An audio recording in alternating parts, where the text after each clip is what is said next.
అందాన్ని ఎరగా వేసి కోట్లు కొల్లగొట్టిన కిలాడి లేడీ జాయి జమీమా లీలలు ఒక్కొక్కటిగా వెలుగులోకి వస్తున్నాయి. అందచందాలతో ఆకట్టుకుని సన్నిహితంగా ఉన్న ఫోటోలతో బ్లాక్మెయిల్ చేసి కోట్లకు కోట్లు కొట్టేసింది జాయి జమీమా. సమాజంలో డబ్బు పలుకుబడి ఉన్నవారిని లక్ష్యంగా చేసుకుని వల విసిరి మత్తులోకి దించి బ్లాక్మెయిల్ చేసి జాయి జమీయాతో పాటు ఇప్పుడు ఒక మాజీ ఎంపీ కుమారుడి పేరు కూడా వినిపిస్తోంది. ఇంతకీ ఎవరా మాజీ ఎంపీ? విశాఖ నగర పోలీస్ కమిషనర్ చెప్పిన సంచలన నిజాలు ఏంటి? Let's watch.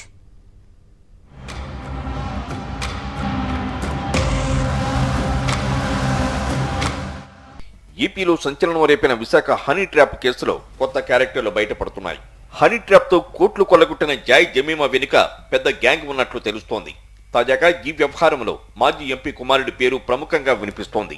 ఈ విషయంపై నగర police commissioner doctor Shankhabrata Bagchi clarity ఇచ్చారు. జాయి జమీమాని మొదట అరెస్టు చేసినప్పుడు రాజకీయ నాయకుల సపోర్టు ఉన్నట్లు చెప్పడమే కాకుండా ఎవరూ తనని టచ్ చేయలేరంటూ పోలీసులను హెచ్చరించింది కూడా. దీంతో జాయి జమీమా వెనుక పెద్ద నెట్వర్క్ ఉందని భావించారు. తాజాగా మాజీ ఎంపీ కుమారుడి పేరు బయటికి రావడంతో జాయి జమీమా వెనుక పొలిటికల్ లీడర్స్ ఉన్నారన్న అనుమానాలు ఎక్కువయ్యాయి. మాజీ ఎంపీ కుమారుడి పాత్రపై అన్ని కోణాల్లో దర్యాప్తు చేస్తున్నట్లు విశాఖ నగర సిపి స్పష్టం చేశారు. ఆధారాలు సేకరించి త్వరలోనే అందరిని అరెస్టు చేస్తామన్నారు సిపి. జాయి జమీమా అరెస్ట్ అవక ముందు బహిరంగంగా చెప్పారండి, మాకు రాజకీయ నాయకుల సపోర్ట్ ఉంది కాబట్టి ఎవరు నన్ను టచ్ చేయలేరని చాలాసార్లు చెప్పారండి.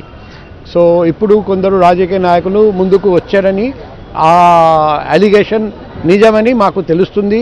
ఒక రాజకీయ నాయకుడి కొడుకు కూడా ఇన్వాల్వ్మెంట్ ఉందని మాకు వినిపించింది. మేము అన్ని కోణాల్లో దర్యాప్తు చేస్తున్నాం, అంతా ఎవిడెన్స్ కలెక్ట్ చేస్తున్నాం.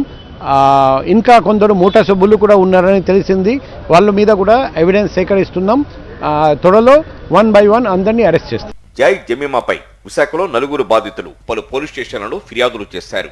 మొదట భీమిలిలో ఫస్ట్ కేసు నమోదు కాగా జాయి జమీమాను పోలీసులు అరెస్టు చేసి జైలుకు తరలించారు. అరెస్టుపై జాయి జమీమా హైకోర్టును ఆశ్రయించడంతో ఆమెకు బెయిల్ మంజూరైంది. మిగిలిన 3 కేసుల విషయంలో కూడా బెయిల్ పిటిషన్లు దాఖలు చేసింది జాయి జమీమా. ఎయిర్పోర్ట్ లో ఒక కేసుకు సంబంధించిన కేసులో బెయిల్ పిటిషన్పై బుధవారం హైకోర్టులో హీరింగ్ ఉంది. జాయి జమీమా చేసిన కృత్యాలను ధర్మాసనం దృష్టికి తీసుకువెళ్లి బెయిల్ రాకుండా చేస్తామని సిపి చెప్తున్నారు. 4 స్టేషన్లో జాయి జమీమా మీద కేసు ఉంది. So first case Bheemili police station, అక్కడ హైకోర్టు నుండి 2 months దాటింది కదా లేడీ అని బెయిల్ ఇచ్చారండి. కానీ నెక్స్ట్ ఇప్పుడు ఎయిర్పోర్ట్ కేసు సంబంధించిన బెయిల్ పిటిషన్ 18వ తేదీ హియరింగ్ ఉంది. మేము గట్టిగా అపోజ్ చేస్తాం. లేడీ అయినా ఎటువంటి హీనస్ క్రైమ్ చేశారు అది కూడా ఖచ్చితంగా దాని గురించి హైకోర్టుకి తెలియజేస్తాం. జాయి జమీమాతో పాటు మిగిలిన ముఠా సభ్యులను అరెస్ట్ చేస్తామంటున్నారు సిపి. కేసుతో సంబంధం ఉన్నవారు అరెస్ట్ అయ్యాక మేము కూడా బాధితులమేంటూ ప్లేటు ఫిరాయించే అవకాశం ఉండటంతో పూర్తిగా విచారించిన తర్వాతే వారు బాధితులా లేదంటే ముఠా సభ్యులా అనేది నిర్ణయం తీసుకుంటామన్నారు. జాయి జమీమా వరకు చిక్కిన బాధితులందరూ ఆరోగ్య సమస్యలతో ఇబ్బందులు పడుతున్నారు. ఈ కిలాడి బాధితులతో స్టెరాయిడ్స్, డ్రగ్స్, ఇతర మత్తు పదార్థాలు తాగించడంతో ఆరోగ్యం దెబ్బతిన్నట్లు పోలీసులకు ఫిర్యాదులు చేస్తున్నారు. ఇతర ప్రాంతానికి చెందిన బాధితులు ఇప్పటికే ఆసుపత్రిలో చికిత్స పొందుతున్నట్లు నగర పోలీస్ కమిషనర్ శంకబ్రత బాగ్చి వివరించారు. ఈ రోజు కూడా రెగ్యులర్గా హాస్పిటల్ వెళ్లాల్సి వస్తుంది ఆ సఫరింగ్ వలన. సో అంత బాధతో ఉన్నారు ఇప్పుడు కూడా కొందరు బాధితులు. సో అంత హీనస్ క్రైమ్ ఒక లేడీ ఎలా చేస్తారని మేము ఆలోచించలేం. సో ఇటువంటి క్రైమ్ చేసిన వాళ్ళను ఎటువంటి పరిస్థితుల్లో ఉపేక్షించేది లేదు. జాయి జమీమా చేసిన దారుణాలపై విచారణ చేస్తున్న పోలీసులే ఆమె అరాచకాలకు ఆశ్చర్యపోతున్నారు. ఒక మహిళ ఇలాంటి దారుణాలు ఎలా చేయగలిగిందనే అనుమానాలు వ్యక్తం చేస్తున్నారు.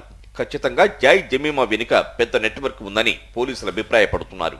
మరి చివరకు ఎవరి పేర్లు బయటకు వస్తాయో చూడాలి.